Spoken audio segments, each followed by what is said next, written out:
Can it relieve head congestion better than contact? Are you kidding? The same gunman who killed 19 people at the Rome and Vienna airports. Now this. Campbell's new dry soup mix has lots of tender... Tonight's movie, Diamonds Are Forever. Stand clear of the doors. Here we go. Saturday, it's a special night for Remington Steel with their biggest client ever. Money's no object. It's got Steel seeing red. Moscow Police. Saturday.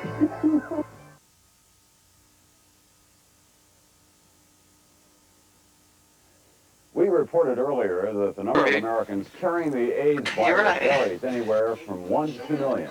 That's a grim statistic, and it may double in the next 5 years. Look, there's a cameraman in the window. Knowing who among those infected will get the disease itself and who won't.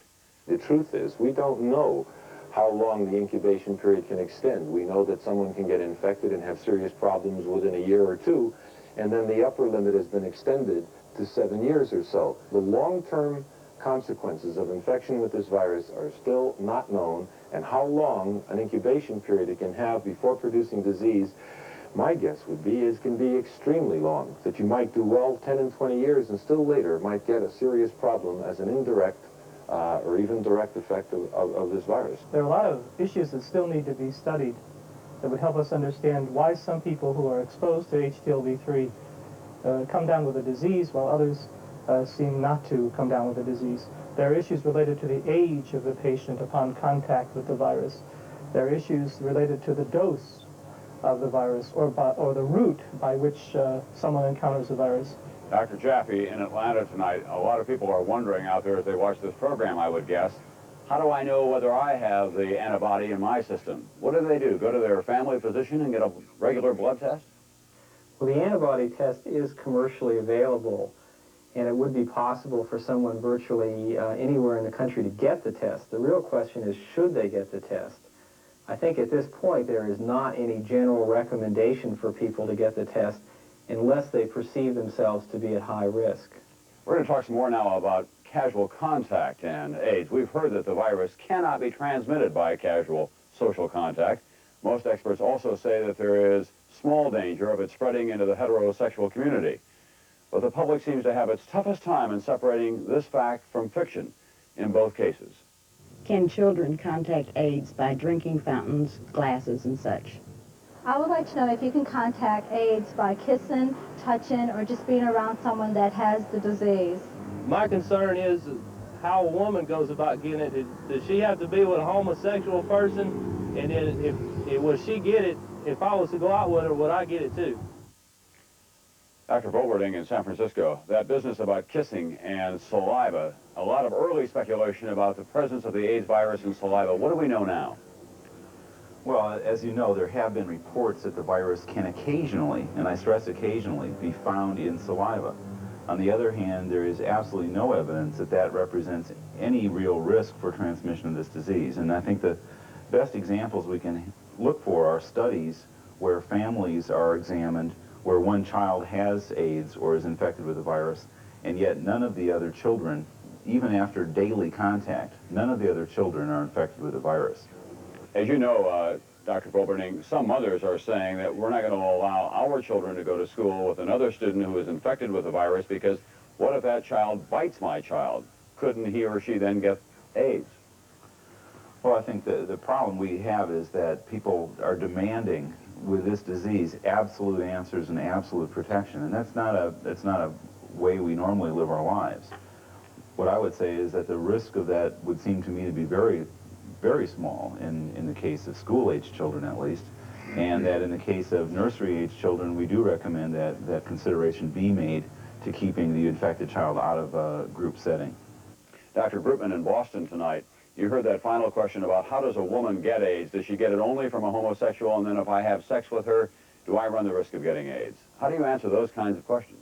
Well, I think women are at risk for contracting this virus and developing AIDS through having sexual contact, mainly meaning vaginal intercourse, we think, with either a bisexual man or a man who's used intravenous drugs, or someone who's been transfused, or the wife or girlfriend of a hemophiliac. So there's no question that women have contracted the virus through sexual contact. And there are some early data that indicate that men can contract the virus from women who carry the virus. And how do you counsel the people that you're seeing in the Boston area about how they talk to each other about their sexual relationships, especially casual sex between a man and a woman? Are you encouraging them to be candid one with the other? I think it's terribly important, given the risks to everyone in the population, to contract this virus through anonymous sexual contact, that people be very careful about entering relationships and having sex. Apart from the scientific research and the scientific symptoms of AIDS, of course, the scourge of AIDS is generating more and more political heat these days. In state legislatures and city council chambers, it is fast becoming the most socially charged health issue of the decade. In a moment, a growing conflict between the rights of a minority and the welfare of the majority.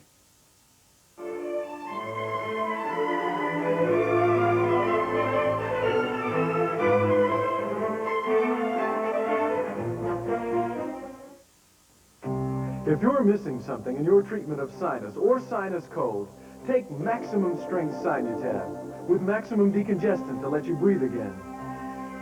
Maximum antihistamine to dry up runny nose, watery eyes. Maximum non-aspirin pain reliever for throbbing headache. You can't buy a stronger, more complete sinus remedy. Also, Sinutab 2 No Drowsiness formula for relief of sinus headache and congestion without drowsiness. People get a lot of fish out of these waters, and some company gets a lot of oil. Over 3.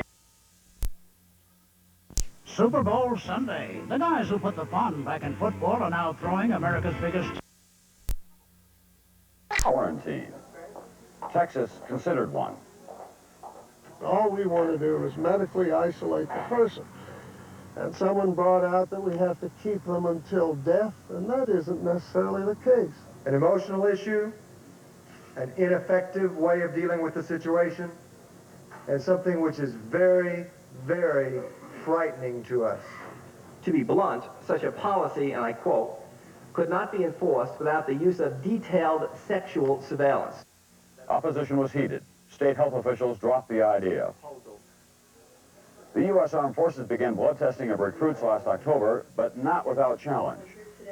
Does the military of this country have the legal right to discharge these young men simply because their blood tests positive for the HTLV3 AIDS antibody? In the workplace, one company put 2 AIDS-suspected employees on paid leave. We're basically trying to ensure the safety of all personnel. They're playing the waiting game with me, thinking that it's going to be cheaper in the long run to pay this man every 2 weeks because he's not going to be around that long.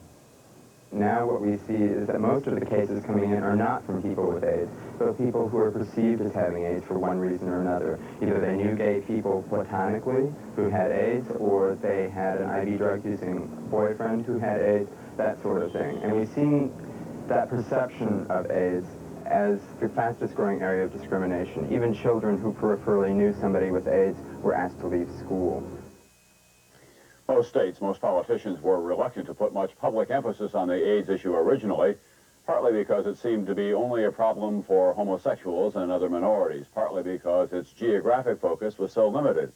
But now it is an ever-widening circle with questions of civil rights, privacy, and confidentiality. Joining us tonight to discuss these issues are Jeff Levy in Washington. He's a lobbyist for the National Gay Task Force. And in Portland, Oregon, Christine Gebbe, the administrator of the Oregon Department of Health Services. She heads the AIDS Task Force for the Association of State and Territorial Health Officials. Do you think that we ought to have a state-organized reporting list of some kind for people who have AIDS? We already do. AIDS is a reportable disease in every jurisdiction in this country. That's true for many, many communicable diseases and is a typical public health tool for monitoring what is going on. The question that is still under discussion in a variety of settings is whether, in addition to the disease AIDS being reported, the infection with the virus should be reported in order to enable monitoring of the whole spectrum of the infection. That is true in some states, and I think will become true in many more states over the course of the next year to 18 months. Mr. Levy in Washington, what do you think about reporting? Do you think that there should be any kind of a master list, whether it's confidential or not? Well, we've certainly supported the reporting of people who have developed the full-blown disease AIDS. The area of controversy is over whether the HTLV3 antibody test, those who test positive, should be reported to the state. And the reason that we're generally opposed to that is twofold. One is it will discourage people from being tested for fear that their names will become part of a master list. And the other is because there is no medical intervention at this time for anyone who is HTLV3 positive other than education. And we would submit that the money spent on testing and tracking and creating lists would be much more effectively spent if it were spent on education programs for targeted at high-risk groups and for the general public. In San Francisco, Dr. Bolberding, do you think that you would have had fewer actual AIDS cases in that community if people had known who was carrying the virus itself? Well, you have to appreciate the enormous problems that come about from testing. Now, I'm maybe in a minority position on this, but I think there probably is a real role for a person knowing his antibody status or her antibody status to help in the process of education. The problem that we see, though, is that as one comment was already made, at this point we don't have an intervention. We can't really do anything to change that person's risk of developing disease. Dr. Jaffe in Atlanta, as you look at communicable diseases generally, we're seeing a very rapid growth now in AIDS cases in this country. As I indicated, nearly 15,000 new cases expected this year. Do you think that the public outcry will grow for more governmental restrictions, for closer monitoring of people who may have AIDS? Well, I think as the number of cases grow and the perception that AIDS is not completely limited to the so-called high-risk groups, the level of anxiety in the general public grows and the call for the government to take some kind of radical action grows.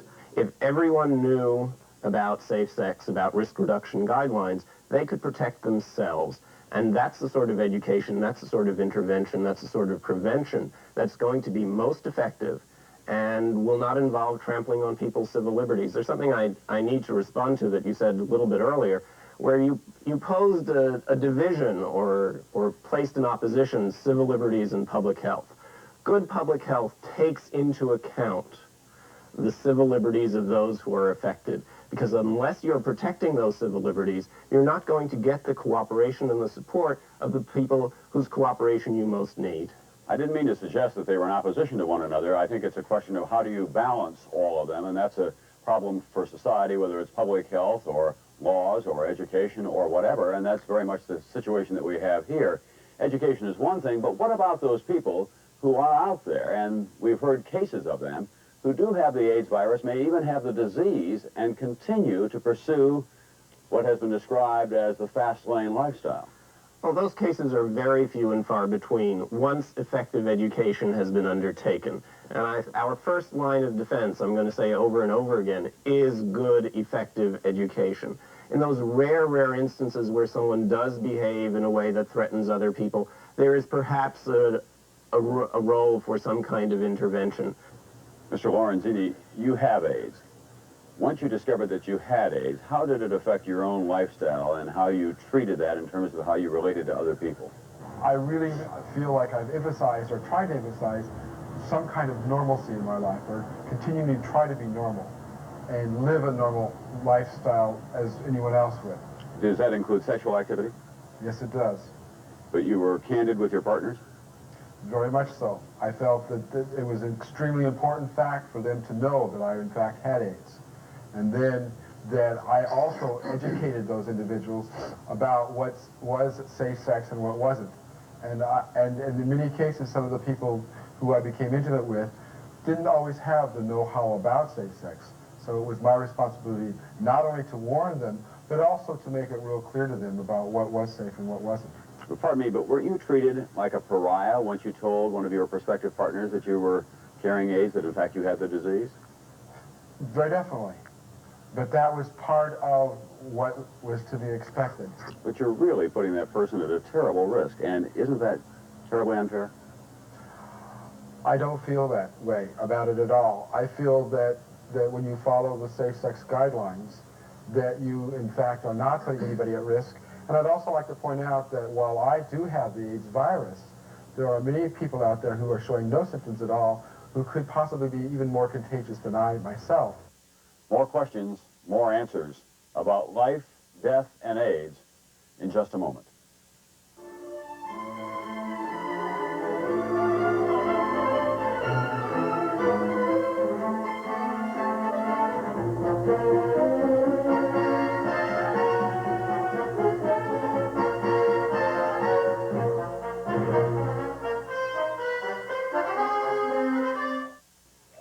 Under this snow, there's more oil than in Saudi Arabia.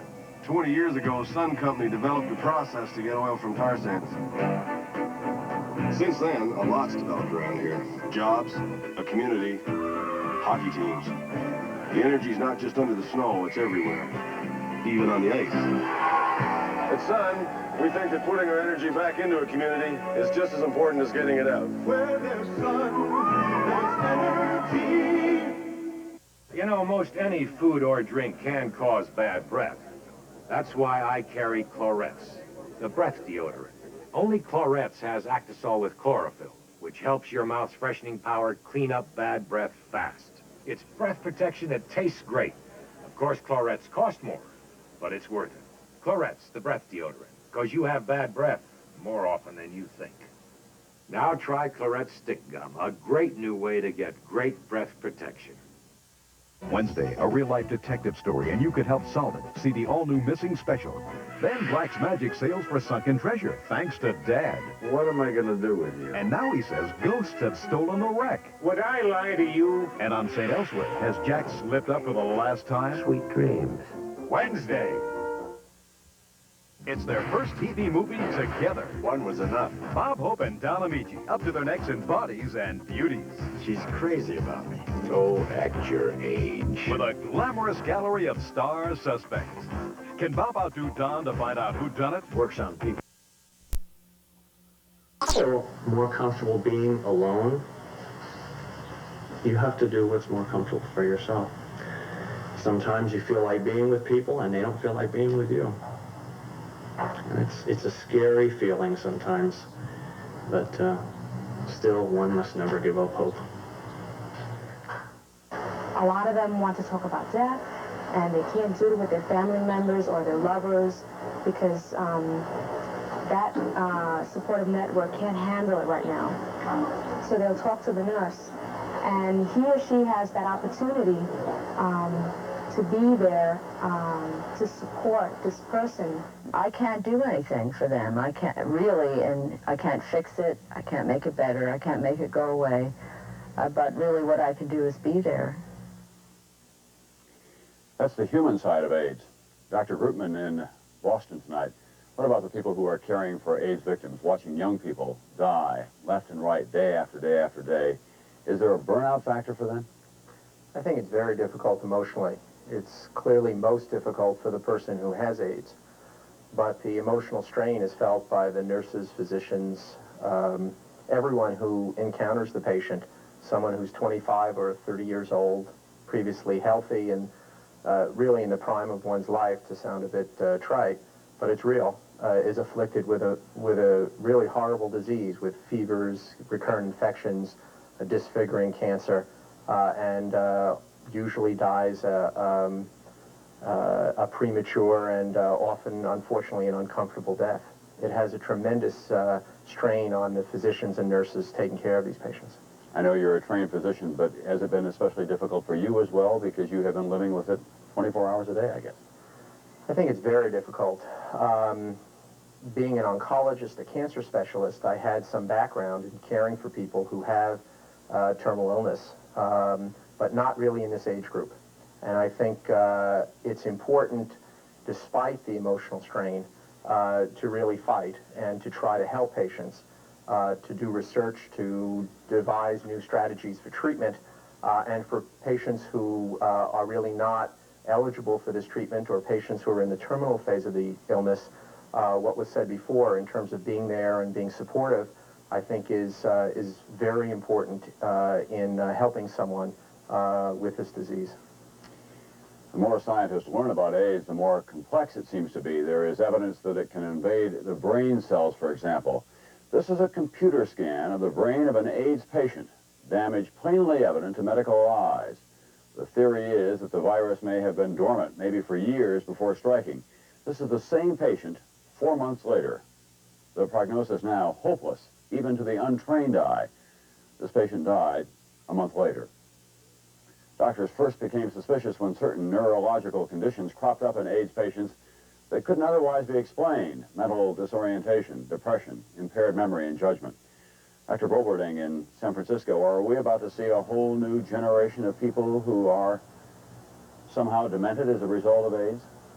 Well, of all of the clinical problems that face us, it's one of the most challenging and frightening ones for those of us seeing large numbers of people with this virus infection. As we talked about earlier in the program, we don't know what's going to happen 10, 15, or 20 years after the virus infects someone, and we see a very real possibility that many of the people who are now still healthy will have ongoing infection of the central nervous system. And it just adds another hurdle for us to go over in developing effective antiviral therapies for these patients. The proof that the virus which causes AIDS gets into the brain actually came from Dr. Gallo and his coworkers. And I think that refocused the kinds of therapeutic strategies that we need. I think all of us who are now doing new drug research based on this important lead will be very uncomfortable with at least therapeutic strategies which do not provide some mechanism of getting effective agents into the brain, crossing what is called the blood-brain barrier. And I think armed with that knowledge, we can do a better job. And I think that several agents that are now under discussion on an experimental basis have that capacity to cross the blood-brain barrier and get into the brain. And I think that that allows us to do a more focused kind of approach for developing new therapeutic strategies. Thank you, Dr. Broder. Although most AIDS cases are in the United States, it's also a growing international concern. 18 countries listed almost 4,000 cases. Leading scientists think that the virus originated in Central Africa, where AIDS is a major problem. NBC News science correspondent Robert Bazell, who incidentally is the only Western television correspondent to have visited Central Africa for a first-hand look at AIDS, has this report for us tonight. Robert? Tom, there have been few official reports from African governments about AIDS, even though the disease is epidemic in several areas. The governments are afraid of losing trade and tourism. But AIDS in Africa is important for several reasons. It is becoming a major public health problem in some countries. It is spreading there among heterosexuals, and that could tell us what might happen here. And studies of the origins of the disease might help find a cure or a vaccine. These are AIDS victims in Africa. Patients at the regional hospital in Bukoba, Tanzania. The town is on the shore of Lake Victoria, just south of the Uganda border.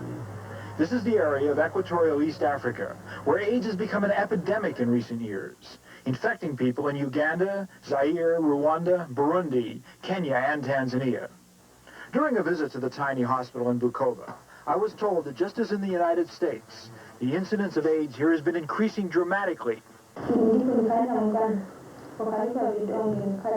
patients here, like this 23-year-old woman, complain of symptoms different from those of American AIDS patients. Usually they have intestinal disorders and rapid weight loss. Dr. Clinton Narian-Kume, like his counterparts in the United States, can treat the symptoms, but he can't cure the disease. The results are the same. Most of them we see like this one, they come and they present like this for 1 year. Sometimes they get better, we send them, they go home, but they'll come back later, and then they expire. This 19-year-old single woman has come to the hospital because she suspects she has what the natives call slim disease. What the doctors know is AIDS. There is a big difference with AIDS in Africa. Here it is a disease primarily of heterosexuals, infecting as many women as men. The evidence points to transmission, not by insects, not by cultural rituals, not by needles, but by heterosexual intercourse. Doctors say that the victims are reluctant to discuss their sex lives.